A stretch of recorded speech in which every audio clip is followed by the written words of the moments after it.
We've come now to the fourth Sunday of Lent. Have you ever been to a football game, baseball game, some kind of a rally where someone holds up in the stands John 3:16? We all know those numbers, John 3:16. Well, what is John 3:16? I'm sure many of you have looked it up and know that it's God so loved the world that he gave his only Son so that none of us might perish but might have eternal life. So God sent his Son not to condemn the world, as St. John says, but to give the world life, to give the world light. And that's what we've been experiencing through this Lenten time, that the more we sacrifice or the more that we avoid temptations, the more that we say no to that candy bar that we said we were going to give up, we find something new inside of us. The more that we maybe help somebody in our family or in our community, in other words, the more that we love.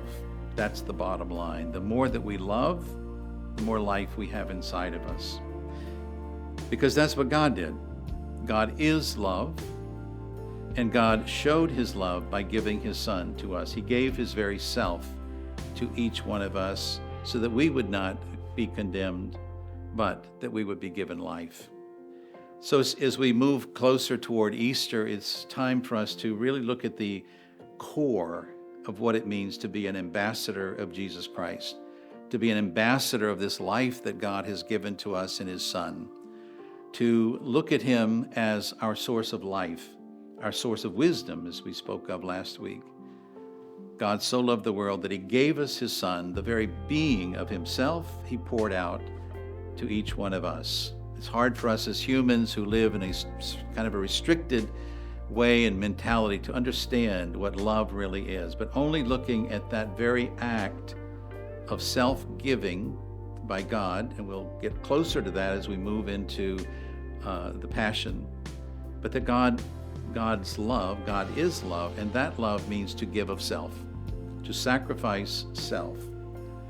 For what? So that there may be life, not condemnation, not to condemn, but to help us to find true life in Jesus Christ. Keep your resolutions alive and know that every time that we do a simplest act of love, something new is generated inside of us, and that's God's love. God gave his Son for us so that we may not perish, but might have life and eternal life. God bless you.